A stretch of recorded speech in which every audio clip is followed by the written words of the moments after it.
berkasa selamanya. Engkau yang berkuasa di dalam segala, ada kuasa dalam nama Yesusmu.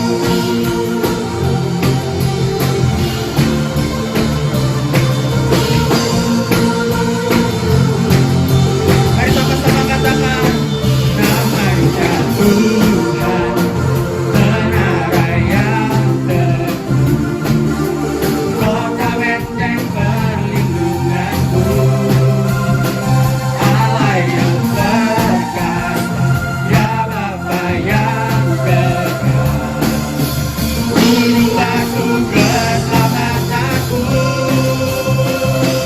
Engkau yang termulia di bumi di surga, termasyhur berkasa selamanya. Engkau yang berkuasa di dalam segala hal, ada kuasa dalam nama Yesusmu. Engkau yang termulia di bumi di surga, termasyhur berkasa selamanya. Engkau yang berkuasa di dalam segala hal, ada kuasa dalam nama Yesusmu. Yang percaya ada kuasa dalam nama Yesus, katakan haleluya.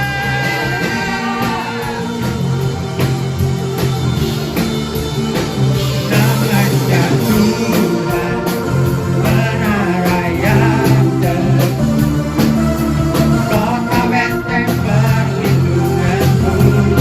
Kau Allah yang perkasa, ya Bapa yang kekal, gunung batu keselamatanku. Engkau yang termulia di bumi di surga, termasyhur berkasa selamanya. Engkau yang berkuasa di dalam segala hal, ada kuasa dalam nama Yesusmu. Engkau yang termulia di bumi di surga, termasyhur berkasa selamanya. Hanya Kau yang percaya, Kau yang berkuasa di dalam segala hal, ada kuasa dalam nama Yesusmu. Sambil tepuk tangan. Nama di atas segala nama, nama yang telah membebaskanku.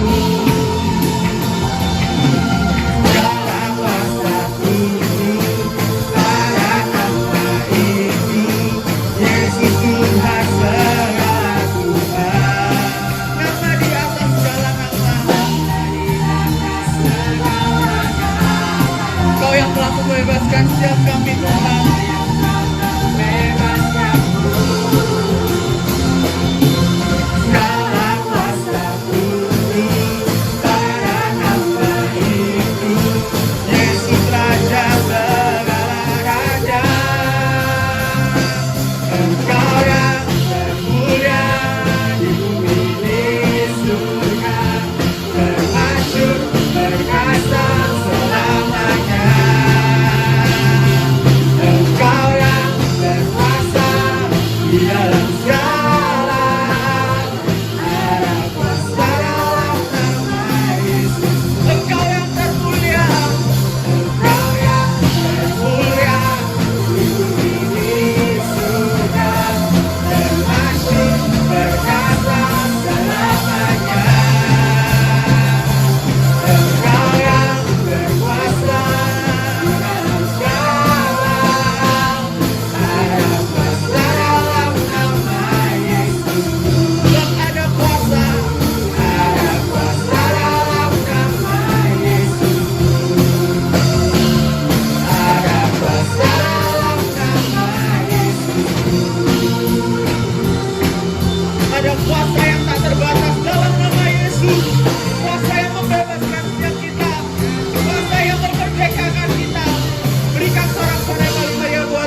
Kuasa-Mu sungguh besar Tuhan.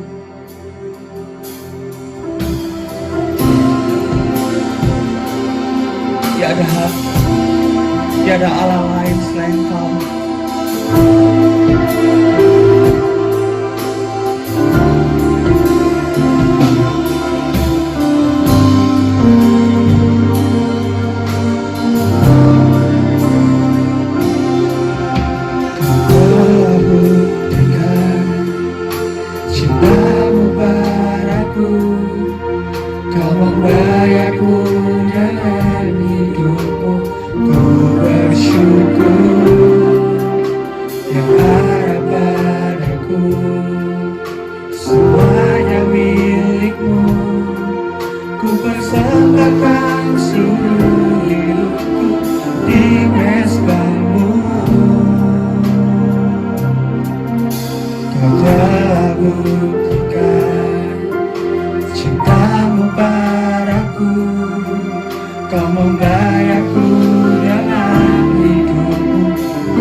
Bersamamu ku takkan goyah, sebab tangan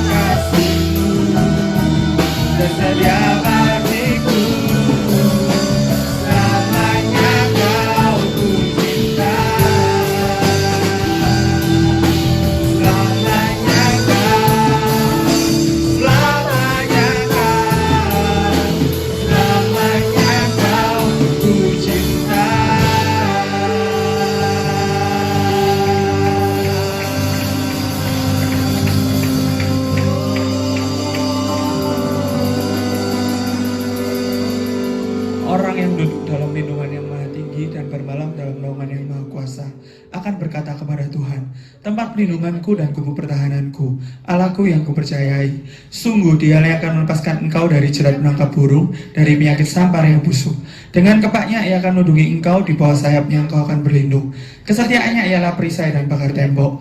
Engkau tak usah takut terhadap kedahsyatan malam, terhadap panah yang terbang di waktu siang, terhadap penyakit sampar yang berjalan di dalam gelap, terhadap penyakit menular yang mengamuk di waktu petang. Walau 1000 orang rebah di sisimu dan 10.000 di sebelah kananmu, tetapi itu tidak akan menimpamu. Engkau hanya menontonnya dengan matamu sendiri dan melihat pembalasan terhadap orang-orang fasik. Sebab Tuhan ialah tempat pelindunganmu, yang maha tinggi telah kubuat tempat perteduhanmu. Malapetaka tidak akan menimpa kamu, dan tulah tidak akan dekat kepada kemahmu.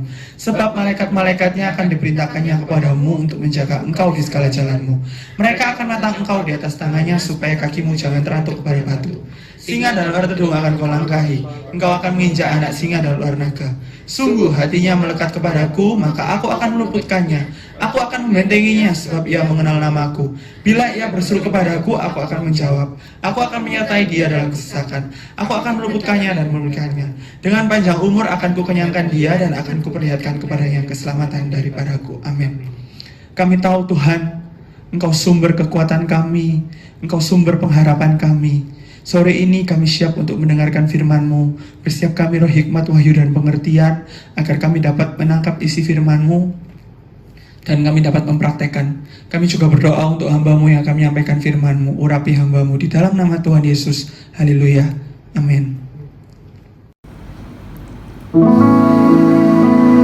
Jangan biarkan aku pergi, jangan biarkan aku berlari menjauh dari tata kasih karunia yang Kau beri. Tanamlah aku di hadirat-Mu, meteraikanku dalam kasih-Mu, di hadirat-Mu, di hadapan-Mu, di pelukan-Mu, itulah hidupku. Satu kenyataan yang saya dapati dan sampai hari ini saya belum menemukan jawabannya. Saya melihat betapa mudahnya orang melupakan Tuhan, padahal dia sudah mengalami banyak hal di dalam hidupnya. Malam hari ini kita akan sama-sama belajar dari kisah hidup seorang raja yang bernama Raja Asa. Dia seorang raja yang baik dan benar di hadapan Tuhan. Dia mengalami pertolongan Tuhan yang besar, dan dia juga melakukan sesuatu yang luar biasa ketika bangsa ini mengalami persoalan. 2 Tawarik pasal 15 kita akan baca bersama-sama dari ayat 1 sampai 19. Saya akan bacakan ayat yang ganjil, Bapak Ibu Saudara baca ayat yang genap. 2 Tawarik pasal 15 ayat 1 sampai 19. Ayat 1 saya baca, ayat 2 Bapak Ibu Saudara, dan selanjutnya. Ayat 1, ayat pertama, Asaria bin Oded dihinggapi roh Allah. Ayat 2, bersama-sama ia pergi menemui Asa dan berkata kepadanya, dengarlah kepadaku Asa dan seluruh Yehuda dan Benyamin, Tuhan beserta dengan kamu bila mana kamu beserta dengan dia. Bila mana kamu mencarinya, ia berkenan ditemui olehmu. Tetapi bila mana kamu meninggalkannya, kamu akan ditinggalkannya. Lama sekali Israel tanpa Allah yang benar, tanpa ajaran dari para imam, dan tanpa hukum. Tetapi dalam kesesakan mereka berbalik kepada Tuhan Allah Israel. Mereka mencarinya dan berkenan ditemui oleh mereka. Pada zaman itu tidak dapat orang pergi dan pulang dengan selamat, karena terdapat kekacauan yang besar di antara segenap penduduk daerah-daerah. Bangsa menghancurkan bangsa, kota menghancurkan kota, karena Allah mengacaukan mereka dengan berbagai-bagai kesesakan. Tetapi kamu ini, kuatkanlah hatimu, jangan lemah semangatmu, karena ada upah bagi usahamu. Ketika Asa mendengar perkataan nubuat yang diucapkan oleh Nabi Asaria bin Oded itu, ia menguatkan hatinya dan menyingkirkan dewa-dewa cicikan dari seluruh tanah Yehuda dan Benyamin, dan dari kota-kota yang direbutnya di pegunungan Efraim. Ia memperbaharui mezbah Tuhan yang ada di depan balai bait suci Tuhan. Ia mengumpulkan seluruh Yehuda dan Benyamin dan orang-orang Efraim, Manasye dan Simeon yang tinggal di antara mereka sebagai orang asing, sebab dari Israel banyak yang menyeberang memihak kepadanya ketika mereka melihat bahwa Tuhan Allahnya beserta dengan dia. 10. Mereka berkumpul di Yerusalem pada bulan ketiga tahun ke-15 dari pemerintahan Asa.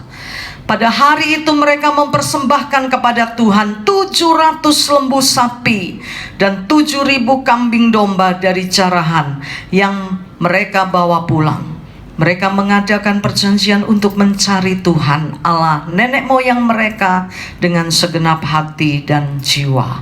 Setiap orang, baik anak-anak atau orang dewasa, baik laki-laki atau perempuan yang tidak mencari Tuhan Allah Israel, harus dihukum mati.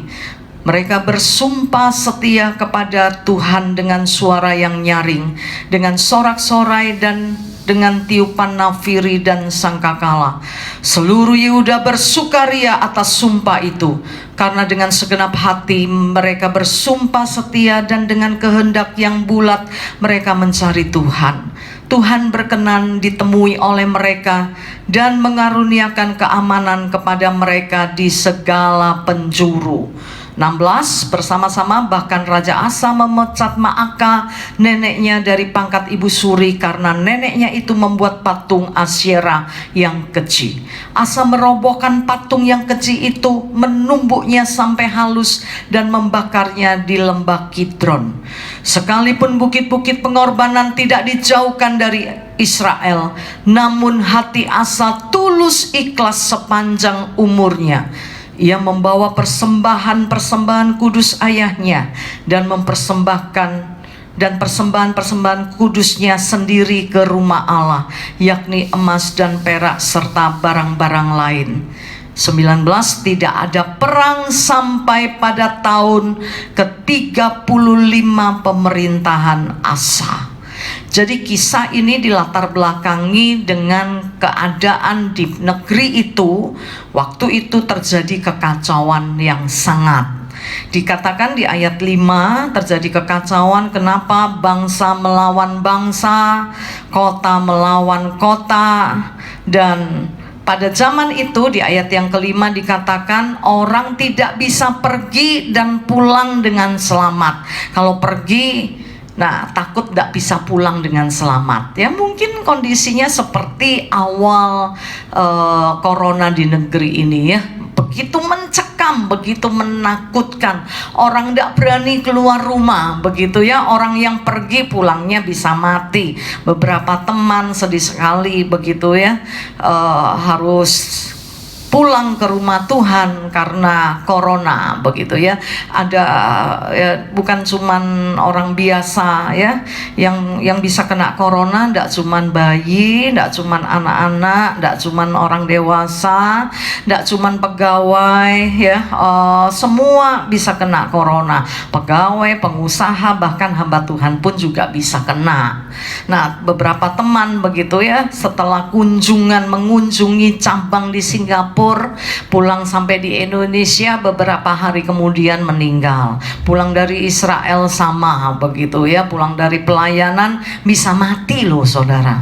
Ya, tidak ada perbedaan. Oh, kalau hamba Tuhan aman begitu ya, semua harus ada di dalam persembunyian ya. Tapi saya percaya itu ndak terus menerus begitu ya. Pada satu hari nanti saya percaya Tuhan akan membebaskan bangsa ini dari yang namanya corona ya. Hari ini kita bersyukur sudah hampir punah dia ya, tinggal prosentasi yang sangat kecil. Nah, kondisi ini membuat resah bangsa Israel, membuat bangsa Israel tidak nyaman, ketakutan begitu ya. Tetapi untungnya ini tidak berlangsung lama karena Raja Asa tetap bisa cepat tanggap dengan keadaan ini. Ketika seorang nabi dipakai Tuhan untuk menegur Raja Asa, untuk menyampaikan sesuatu kepada Raja Asa. Nabi itu namanya Asaria ya, dia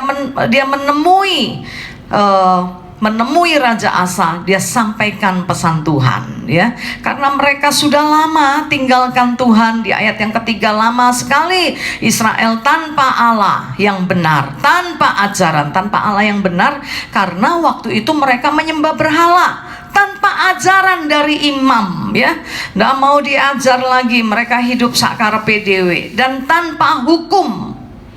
Tetapi ketika mendengar teguran ini, Raja Asa melakukan sesuatu.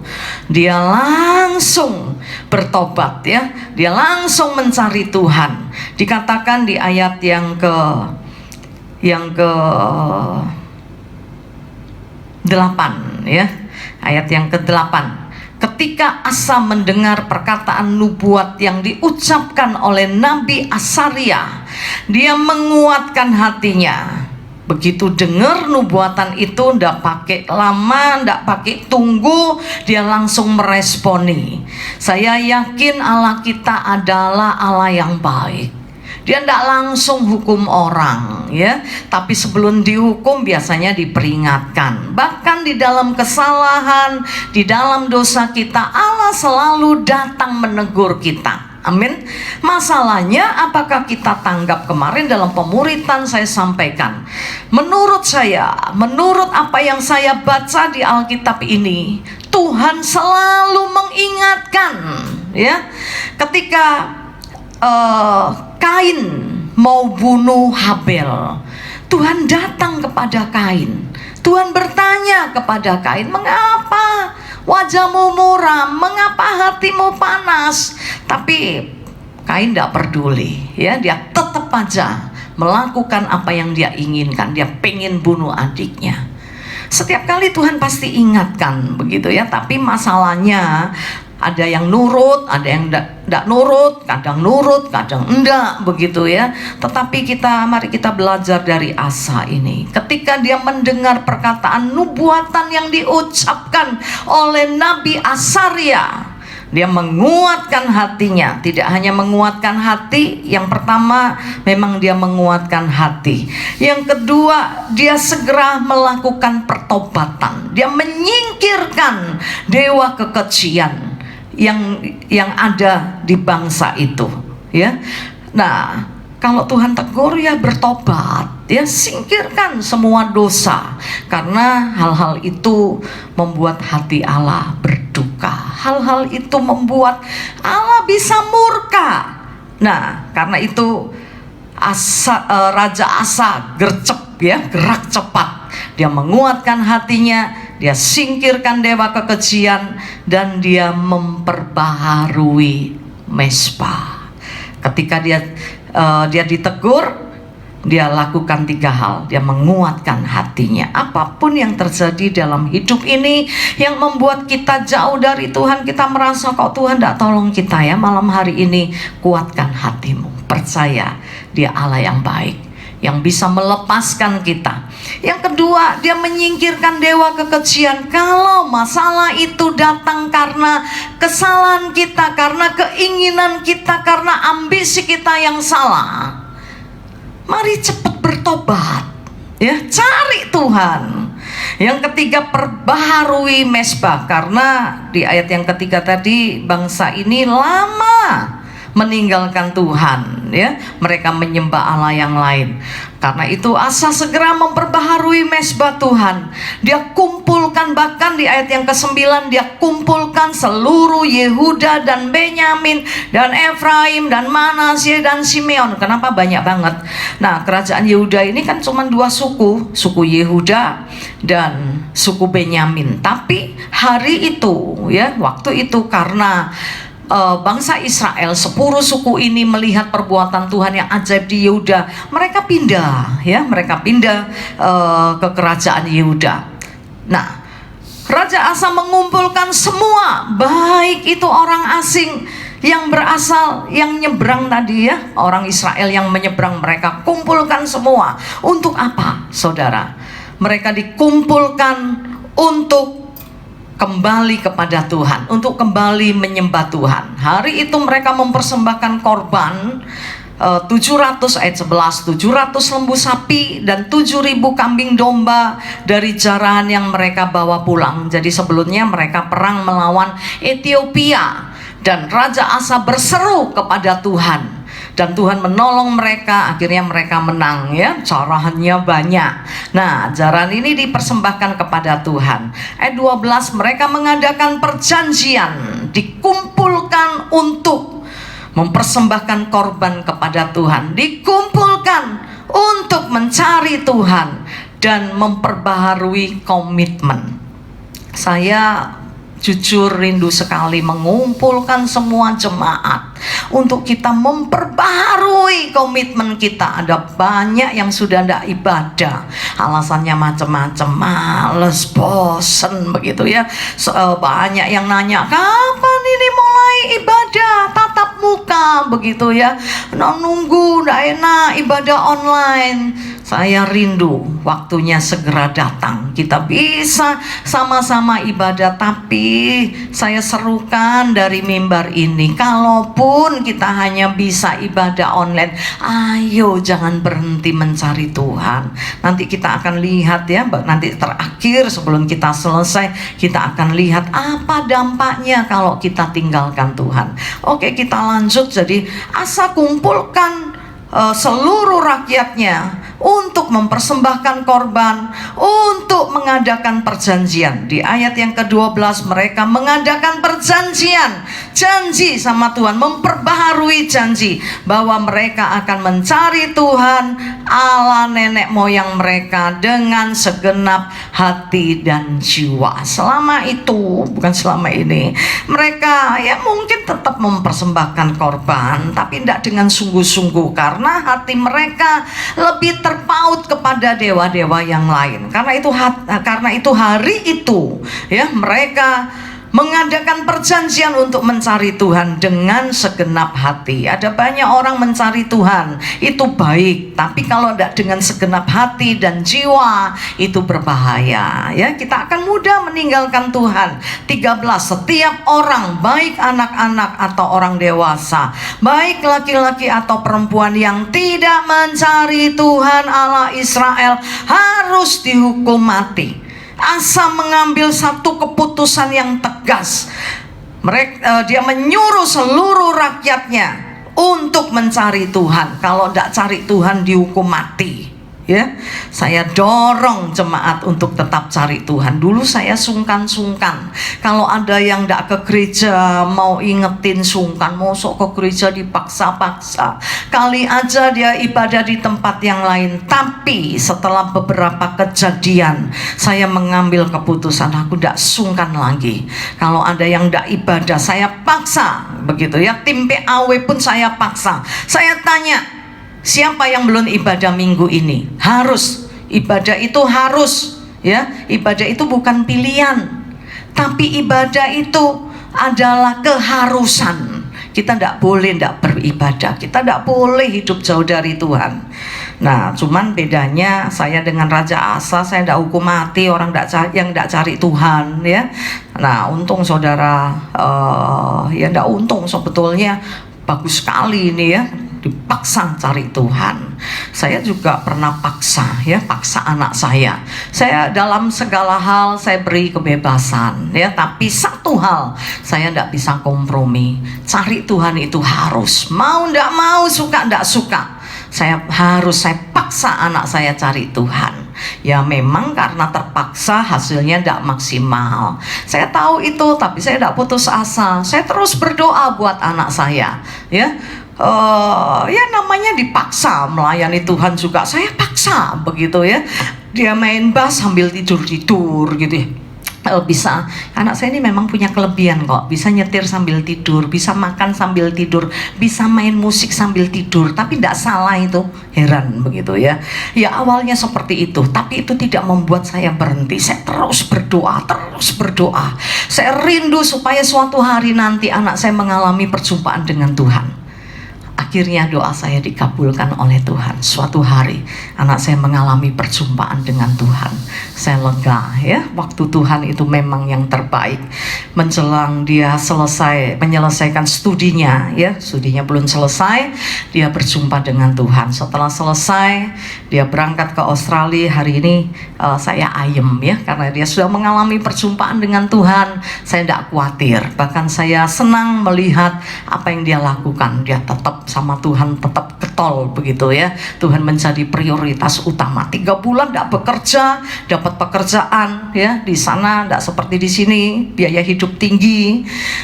Cari pekerjaan juga susah, tapi saya bersyukur dia luar biasa. 3 bulan dapat pekerjaan, tapi pekerjaannya Jumat, Sabtu, Minggu. Awalnya saya tidak sadar, saudara. Saya ikut bersyukur, seneng. Waduh, puji Tuhan, anak saya dikasih pekerjaan yang gajinya lebih tinggi. Kalau kerja Jumat, Sabtu, Minggu itu kan hari libur, jadi gajinya lebih tinggi dari hari-hari biasa. Saya seneng, saudara. Sampai suatu hari anak saya mengambil keputusan untuk keluar dari pekerjaan. Waduh, kaget saya. Tapi di balik kekagetan saya bersyukur, dia prioritaskan Tuhan lebih dari yang lain, lebih dari yang dia butuhkan, lebih dari yang dia inginkan. Akhirnya dia keluar dari pekerjaan itu, dan tidak pakai lama ya, Tuhan itu tidak pernah berhutang. Ketika dia mengambil keputusan keluar dari pekerjaan yang satu ini, dia mendapatkan pekerjaan yang dari Tuhan sampai hari ini. Tidak cuma kerja ke satu pekerjaan yang dia lakukan ya.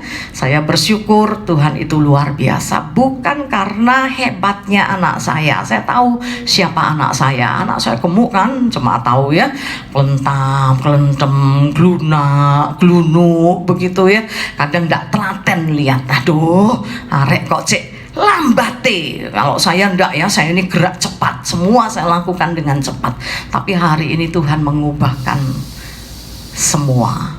Ketika saya kunjungi dia tahun yang lalu ya, saya kaget. Bukan saya kaget, waktu itu jalan begitu ya, saya sempat nyo, aduh, ojo cepet-cepet begitu ya, kakinya mami ki pendek, jangkai pendek begitu ya. Lalu dia bilang, oh ya maaf lupa, Yiskia sekarang sudah bisa jalan cepet kayak orang di sini begitu ya, yang tadinya kelunuk begitu ya, bisa cepet gitu ya, dan bisa lakukan banyak hal di sana. Dia tidak menyerah dengan keadaan, dia sekolah. Nah kalau sekolah kerja itu ada jamnya, tidak boleh lebih dari jam, tapi dia tidak hilang akal ya, bersama teman-temannya bikin kos-kosan. Nah tidak cuma itu, bikin open PO, jual ini dan jual itu, jual mie, jual udang, jual cumi begitu ya. Saya tahu semua karena Tuhan, karena mengalami perjumpaan dengan Tuhan, maka hidupnya menjadi luar biasa. Oke, kita akan lanjutkan kisah tentang bangsa Israel ini. Jadi mereka bersumpah setia kepada Tuhan. 15 seluruh Yehuda bersukaria atas sumpah itu, karena dengan segenap hati mereka bersumpah setia, dan dengan kehendak yang bulat mereka mencari Tuhan. Tidak hanya segenap hati, tapi perlu tekad yang bulat di dalam kita mencari Tuhan. Kalau tekad tidak bulat ya, banyak halangan, nanti tidak jadi cari Tuhan. Nah Tuhan bersedia ditemui ketika bangsa ini mencari Tuhan. Di ayat yang ke-16, Raja Asa tidak hanya dia menguatkan hatinya, menyingkirkan dewa kekejian, memperbaharui mezbah Tuhan, dan mengajak seluruh rakyat memperbaharui janji kepada Tuhan untuk mencari Tuhan, tetapi dia melakukan sesuatu yang luar biasa. Di ayat yang ke-16 dikatakan Raja Asa memecat Maaka neneknya dari pangkat ibu suri, karena neneknya itu membuat patung Asyera yang keji. Asa merobohkan patung yang keji itu, menumbuknya sampai halus dan membakarnya di lembah Kidron. Ini bukan perbuatan yang kurang ajar, ya. Tapi menurut saya Raja Asa ini hebat setengah mati. Biasanya kan pasti ada rasa sungkan, ya. Waduh, dah enak, ya. Dong nenek sendiri. Tetapi dengan tegas Raja Asa melakukan hal ini. Nah, karena dia punya kuasa sebagai seorang raja, dia bisa pecat siapa saja, walaupun itu neneknya. Ada banyak orang sungkan, ya, karena sungkan ikut berdosa. Kenapa patung-patung ini sama Raja Asa menghancurkan? Karena patung-patung ini membuat bangsa Israel berdosa, membuat bangsa Israel menyembah patung ini, gitu ya. Dan apa akibatnya? Ayat 19, tidak ada perang sampai pada tahun ke-35 pemerintahan Asa. 35 tahun negeri ini ayem tentrem, saudara. Tapi sayang berhenti sampai di tahun yang ke-35. Kenapa? Di tahun yang ke-36 terjadi sedikit masalah, ya. Sedikit masalah, kenapa? Hanya gara-gara Raja Israel memperkuat satu kota yang namanya Rama. Maksudnya dia ingin mencekal, gitu ya, supaya bangsa Yehuda ini tidak bisa berhubungan dengan bangsa-bangsa lain. Aksesnya ditutup. Cuman masalah ini, saudara, apa yang dilakukan oleh Raja Asa? Tadi dia punya masalah yang besar. Negara yang dipimpinnya mengalami kesesakan yang sangat. Nah, pada akhirnya dia melihat Tuhan menolong mereka. Nah, kali ini Raja Asa tidak berseru kepada Tuhan. Seharusnya dia datang berseru kepada Tuhan. Tetapi ayat 2 dikatakan di dalam 2 Tawarik pasal 16, Raja Asa mengeluarkan emas dan perak dari perbendaharaan rumah Tuhan dan dari perbendaharaan rumah raja, dan mengirimkan kepada Ben-Hadad Raja Aram yang diam di Damsyik. Ketika dia melihat rancangan Raja Israel untuk memperkuat kotanya dengan tujuan mencegah lalu lintas kerajaan Yehuda, dia tidak berseru kepada Tuhan, tapi dia mencari pertolongan Raja Aram. Dia cari Raja Aram, dia hubungi Raja Aram. Dengan maksud apa, saudara? Raja Aram ini mau bekerja sama dengan Israel. Lalu Asa berkata kepada Raja Aram, jangan teruskan, ya. Tolong aku, ini aku kasih emas, ya. Dia tidak cuman ambil emasnya sendiri, tapi emas di bait Allah pun diberikan. Sesuatu yang sangat menyedihkan. Raja Asa tidak berseru kepada Tuhan seperti yang dia lakukan di hari-hari yang lalu, tetapi dia mencari pertolongan yang lain. Ada banyak kali kita ditolong oleh Tuhan. Kita tahu dia Jehovah Rafa, dia Allah yang menyembuhkan. Kita tahu dia Jehovah Jireh, Allah yang menyediakan segala sesuatu, Allah yang mencukupkan. Tapi kenyataannya di hari yang lain, ketika kita alami sesuatu, kita tidak cari Tuhan. Betul ya? Padahal bukan sesuatu yang sulit untuk kita dapat solusi, untuk kita dapat jalan keluar dari setiap persoalan kita. Hanya dengan berseru kepada Tuhan. Berseru dan memanggil namanya, berdoa, dia akan segera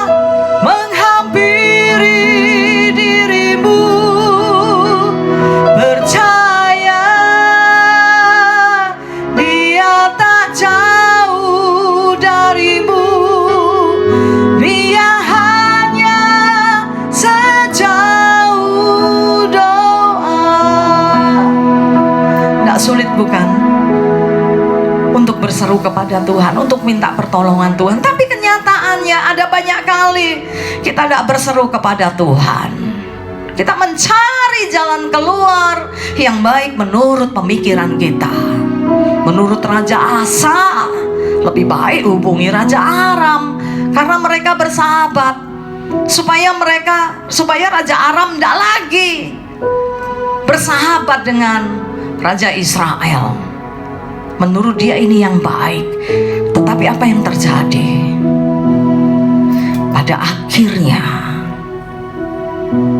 Raja Asa mati.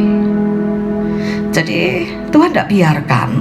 Ketika Raja Asa melakukan kesalahan ini, Tuhan pakai seorang yang bernama Hanani datang kepada Asa. Hanani itu seorang pelihat, ya.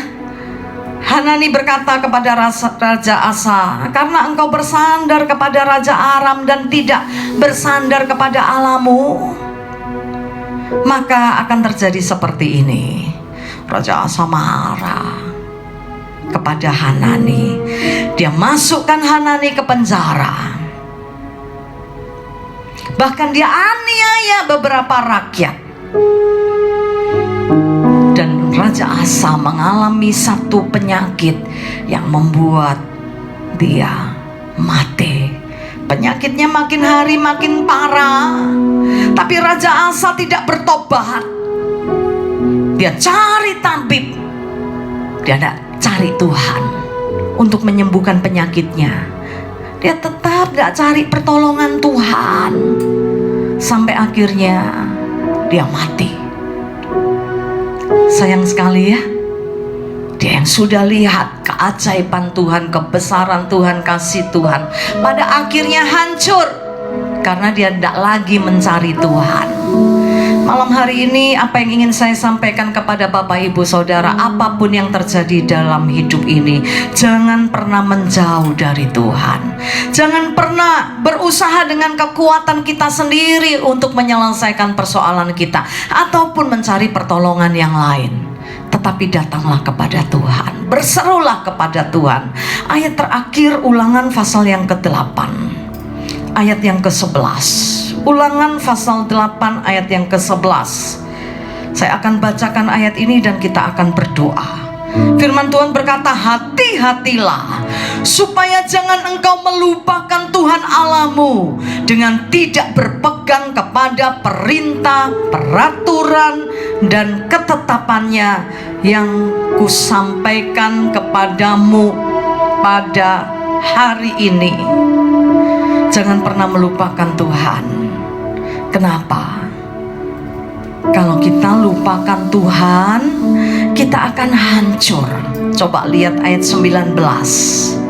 Tetapi jika engkau sama sekali melupakan Tuhan Allahmu dan mengikuti Allah yang lain, beribadah kepadanya dan sujud menyembah kepadanya, aku memperingatkan kepadamu hari ini bahwa kamu pasti binasa. Keadaan kita tidak akan bertambah baik ketika kita meninggalkan Tuhan. Sebagai seorang gembala, saya banyak melihat orang yang tadinya susah ditolong Tuhan, hidupnya jadi baik, tapi meninggalkan Tuhan, endingnya memprihatinkan, pasti hancur. Saya tidak ingin ada di antara kita yang menjauh dari Tuhan. Saya rindu kita terus mencari Tuhan sampai akhir hidup kita. Kita tidak tahu ya, kita mati dulu atau Tuhan datang dulu. Yang pasti kita tetap setia kepadanya sampai Tuhan menjemput kita. Baik dia datang kembali, kita berjumpa dengan Tuhan dan diangkat di dalam awan-awan, ataupun kita mati, jangan pernah tinggalkan Tuhan. Keadaanmu tidak akan bertambah baik, tapi sebaliknya kau akan hancur, kau akan binasa. Saya sudah melihat, menyaksikannya, orang yang menjauh dari Tuhan akhirnya hidupnya hancur. Karena itu malam hari ini biar ini menjadi doa kita. Mari kita datang kepada Tuhan. Jangan biarkan aku pergi, jangan biarkan biarkan aku berlari menjauh dari tata kasih karunia yang Kau beri. Tanamlah aku di hadirat-Mu, meteraikanku dalam kasih-Mu, di hadirat-Mu, di hadapan-Mu,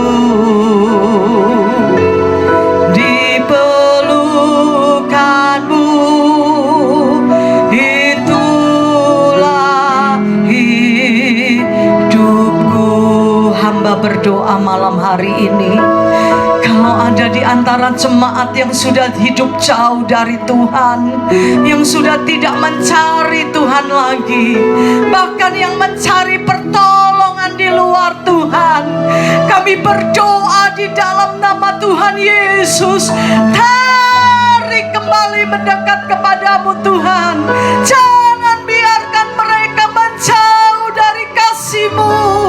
Jangan biarkan mereka menjauh dari tata kasih karunia-Mu. Hamba berdoa, meteraikan mereka di dalam kasih-Mu.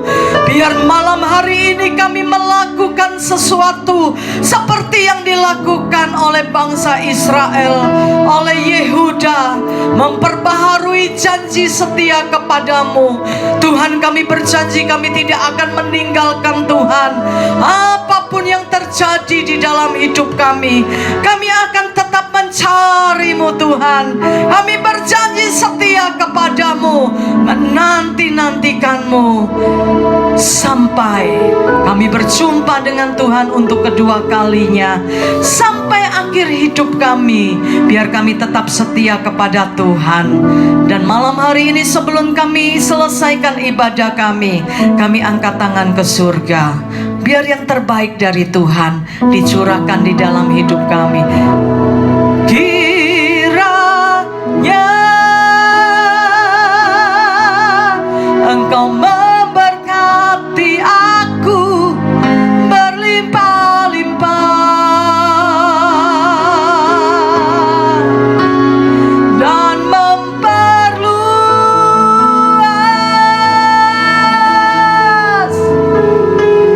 daerahku.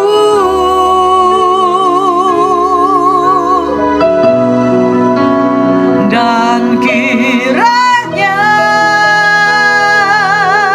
tangan-Mu menyertai aku dan melindungi aku